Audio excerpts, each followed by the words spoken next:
کبھی کبھار میں اس دل کو سمجھا لیتا ہوں کہ جو چلا گیا وہ اچھا نہیں تھا، وہ بہتر نہیں تھا، تبھی دور کر دیا گیا مجھ سے، اور تب ایسا لگتا ہے جیسے صبر آ گیا ہو، مگر پھر اگلے ہی لمحے کچھ نہ کچھ ایسا ہو جاتا ہے کہ دل پھر سے اسی پرانی یاد کی گرفت میں آ جاتا ہے۔ پھر یوں لگتا ہے جیسے وہ صبر بس غم کا ایک چھوٹا سا وقفہ تھا۔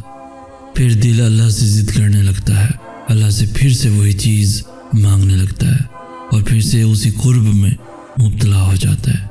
یہ ادھوری یادیں اور باتیں نہ جانے کیوں پیچھا نہیں چھوڑتی ہیں، نہ جانے کیوں دل کو وہی چیز پسند آ جاتی ہے جو مل نہیں سکتی، نہ جانے کیوں ہم عمر بھر بلا وجہ بھاگتے رہتے ہیں۔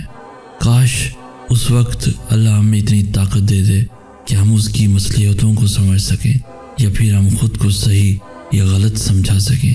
لیکن اگر ایسا ہو تو آزمائش کیسے ہوگی، ہمارے یقین کا امتحان کیسے کیا جائے گا؟ اس لیے کبھی کبھار کچھ برا ہونے میں بھی ہماری بہتری ہوتی ہے، کیونکہ وہ چیز ہمیں بری لگ رہی ہوتی ہے، لیکن اللہ تو سب جانتا ہے اور وہی صبر دینے والا ہے۔ مجھے اب لگتا ہے کہ اللہ نے مجھے بہت پیار سے بنایا تھا، وہ مجھے کسی ایسے شخص کو سونپنے پر تیار نہیں تھا جو میری ناقدری کرتا، مجھے ضائع کرتا، اور وہ شخص وہ میرے ساتھ یہی سب کچھ کرتا، وہ میری قدر کبھی نہ کرتا۔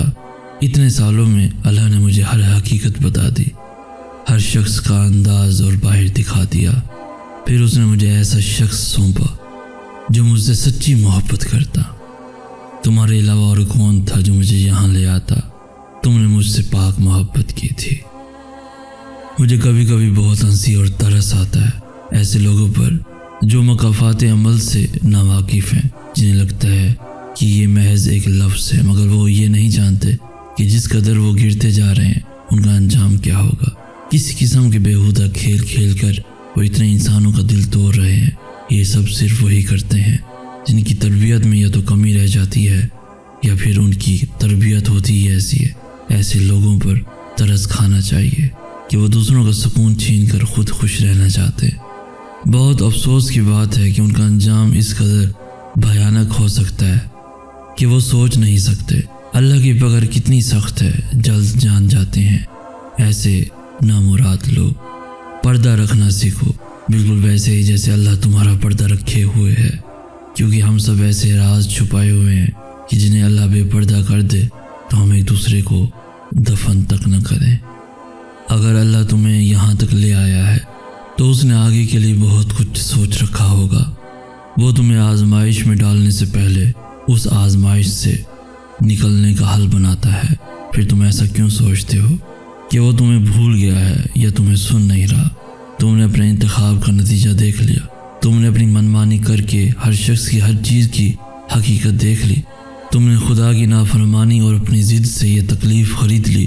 تو اب اللہ کے انتخاب کا انتظار کرو، جو تحفہ، جو چیز اس نے تمہارے لیے رکھی ہے، اس چیز کا انتظار کرو، اور یقیناً اللہ کا انتخاب بے حد پرسکون ہوگا، جو تمہیں یہ بتائے گا کہ اختتام ایک نئی منزل کا آغاز ہوتے ہیں۔ اس شخص کا انتظار کرو جو اللہ نے تمہارے لیے چن رکھا ہے، جو تمہیں اپنی محبت سے یہ سکھائے گا کہ سب ایک جیسے نہیں ہوتے، جس کو دیکھ کر تمہارا سر سجدہ شکر سے نہیں اٹھے گا، جس کو پا کر تم آسمان کی جانب نظر دوڑاؤ گے اور کہو گے کہ میں ہی نادان تھا، میں ہی نافرمان تھا، مگر تو تب بھی رحیم تھا اور تو اب بھی رحیم ہے۔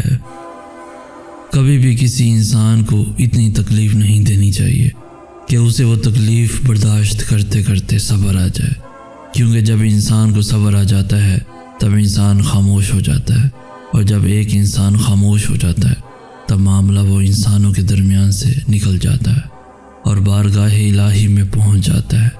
مجھے بہت حیرت ہوتی ہے ایسے لوگوں کو دیکھ کر جو دوسروں کا دل دکھا کر چین کی نیند سوتے ہیں۔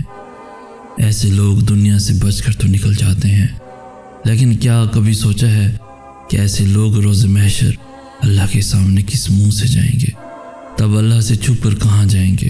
یقین جانو ایسے لوگوں کا انجام بہت برا ہوگا، اور تب تم کہو گے کہ اس وقت کی تکلیف میں اللہ کی کتنی بڑی مصلحت تھی کہ ایک تکلیف انسان کا مقام بڑھا دیتی ہے اور سب ٹھیک ہو جاتا ہے۔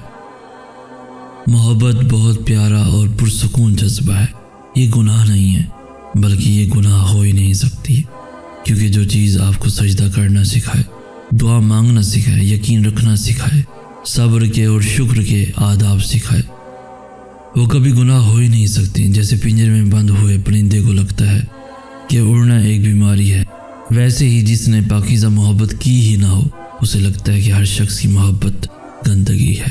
جو جس چیز سے محروم رہا ہو اسے اس چیز کا علم کبھی بھی نہیں ہوتا.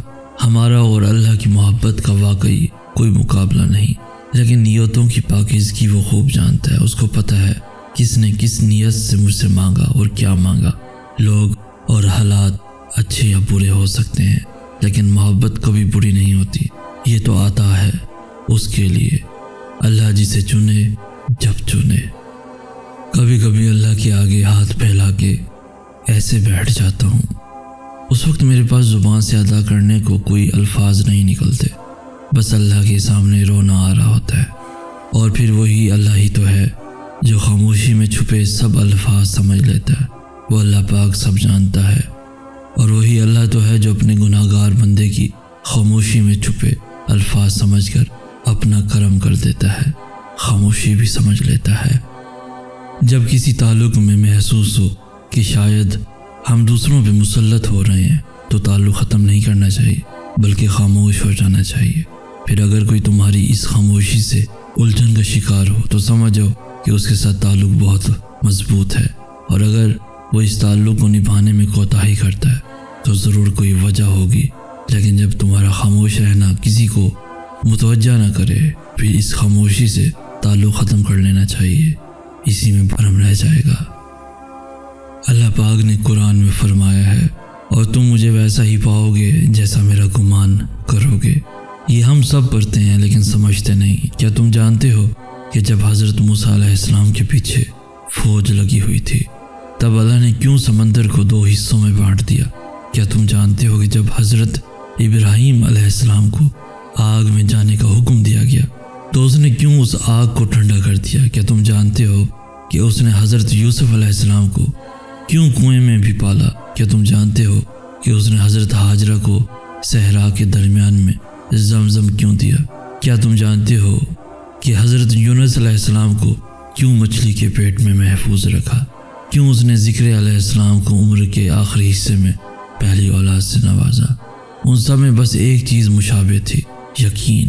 صرف اس لیے کہ ان میں سے کس نے ہمت نہیں ہاری، انہوں نے یقین رکھا کہ خدا راستہ نکالے گا، اور دیکھو خدا نے راستہ نکالا.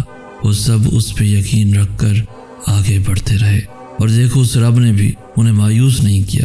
اور توکل تو یہی ہے کہ راستہ نہ ہو اور تم کہو اللہ راستہ بنانے والا ہے. جب تم اس کا اچھا گمان کرو گے تو تم یقیناً سب اچھا ہی پاؤ گے. اور پھر دیکھو راہیں وہاں سے نکلیں گی جہاں تمہارا وہم اور گمان بھی نہیں جا سکتا. طرب جب دل میں اترتی ہے تو دل رات کے آخری پہر میں اللہ کو ڈھونڈنے لگتا ہے، اور جانتے ہو وہ اپنی تلاش کی طلب لگاتا ہی تب ہے جب وہ چاہتا ہے کہ میرا بندہ مجھ تک پہنچ جائے. بس پھر ملاقات کا لمبا سلسلہ چلتا ہے، ہر موضوع پہ گفتگو کی جاتی ہے، کبھی آنسو بہائے جاتے ہیں تو کبھی بے بسی اس کے سامنے رکھ دی جاتی ہے، بڑے لاڈ سے اور ناز سے اسے منایا جاتا ہے. پھر تکلیف سے کانپتا ہوا انسان سجدے میں گرتا ہے، تب عشق کی ساری حدیں ٹوٹ جاتی ہیں، نہ فاصلوں کی ہوش رہتی ہے نہ اپنی.